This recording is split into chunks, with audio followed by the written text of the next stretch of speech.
We're now on the high tower. Matt's just taken us through some various. We've got two different targets on here, basically a midi and also a standard target. So this is what we expect on a lot of shoots, and obviously the birds to appear from over the tops of the trees. Again, we're mainly getting on the technique. We've got actually both the targets here actually curling, so a lot of it is actually involved in picking up the line of the actual target and the actual bird, reading where it's going and actually getting the gun flowing through the bird to where it's going to fly to. So obviously we've got a lot more height here than the other targets. One obviously to make the actual gun come through the target with the actual change of timing. So we're actually extending the time the actual mounts or the gun's going out in front of the actual bird.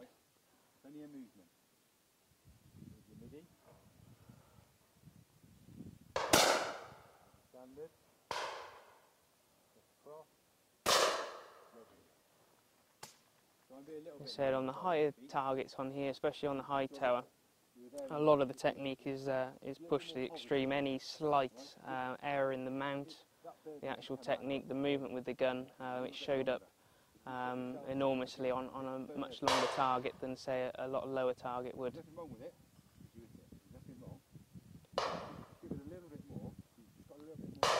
So he's just explaining a little bit more about footwork. Obviously we shot the first target with the feet staying in one position, and the second target is slightly over to the right hand side, so being a left-hander, if we did end up not moving our feet, we'd end up twisting into our body and potentially pulling the gun off the line of the bird, or actually feeding the gun into the body and actually tightening up, and the gun wouldn't flow through the bird. Starting off with the guys and the girls over the clay pigeons and sort of getting them sort of into the comfort zone, as it were, to handling a gun, along with all your guys here giving some fantastic tuition here today to magnificent setting this is, isn't it? To going onto the driven game. Now, come on, what was the inspiration behind this? What was the idea? As I say, I've been running the shooting school for 6 years now, and had a lot of clients come to me, obviously for tuition for game shooting. They say they've been invited to this estate, but they've never been game shooting before, and they want a lesson at the shooting school. So I said, well, we can obviously go through, we can tell you all the bits about it, obviously go and shoot some driven targets, and give them a rough idea of what to expect on the day, sort of in an hour, 2 hour session.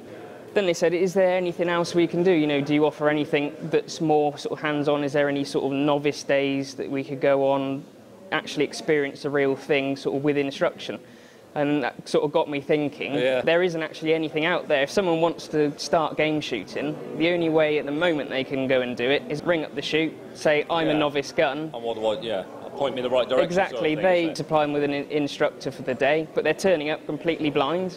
They don't know what to expect to the etiquette side of things or anything like that. They haven't got a clue. So if they're going on days like that, they're not going to get 100% potential out the day. They're not going to enjoy it to the fullest amount. I think that's key to it, isn't it? To enjoy it, but put people into their comfort zones. Exactly. Where they can sit back, they can take it all on, and then they can enjoy it. And I mean, there's many of us that have been involved in clay pigeon shooting, and not quite so many of us that have been on driven days.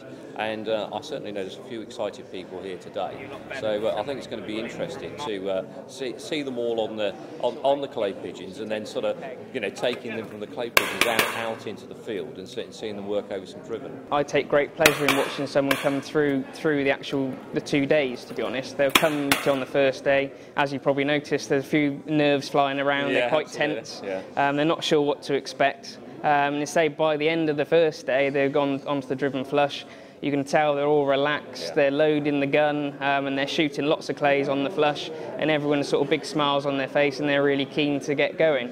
It's a great follow-on. There's nothing that at the moment that links clay shooting into the game shooting field. Whereas here, one, they get experience the shooting side, but also there's great interest, to be honest. They also want to go beating, and they also want to know what the picking up team does. When I got brought into game shooting. My grandfather introduced me to it. I wasn't allowed to go shooting until, one, I've gone beating 100 times. So I've been up and down hills, through woods, maze, all sorts, hedges, you name it. And I moved on then, obviously got 2 spaniels. I then joined the picking up team on a few estates. Yes. So then I sort of built up from that. Then I got the chance, obviously, go on the beaters days, shooting on the beaters days. And once you've learnt everything, you learn what the beaters do, what the picking up team do, what their jobs are, what's all going on in the background to put on that shoot day. When you do go on the peg shooting, you appreciate it 100 times more.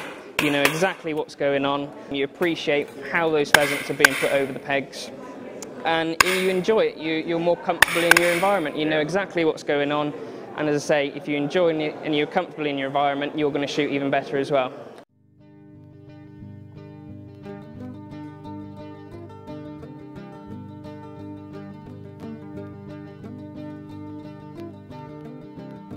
Go through the format of today and also go through the safety side of things, which will then be backed up by Norman as well.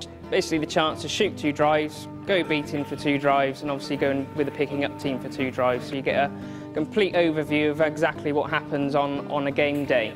You're in 3 different teams. Obviously the coloured caps you were given yesterday decides which team you're actually in today. The format of actually today regarding who's shooting first is actually the blue team is going to be shooting first, the green team is going to be with the picking up team, and the white team is going to be beating first. Any other bits and bobs, if you see me running around, just shout at me and then I'll come over and give you a hand. I'd like to welcome everybody today, and hopefully you really enjoy your day for your first day's experience of driven game. But any questions you can ask the beating team.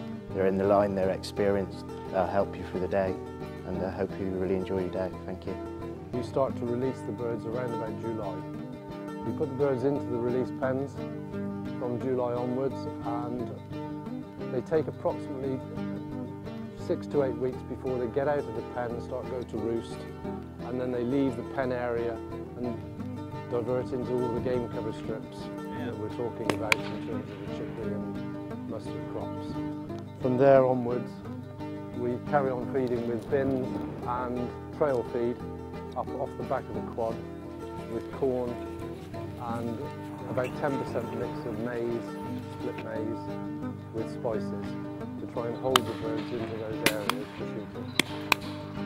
That particular period goes through until September, middle of September to October when we start shooting, and the keeper comes into his own at that particular stage, because obviously through the winter months the birds tend to wander quite a lot, and it's quite difficult to hold that sort of number of birds in however many acres you have, because you've always got boundaries.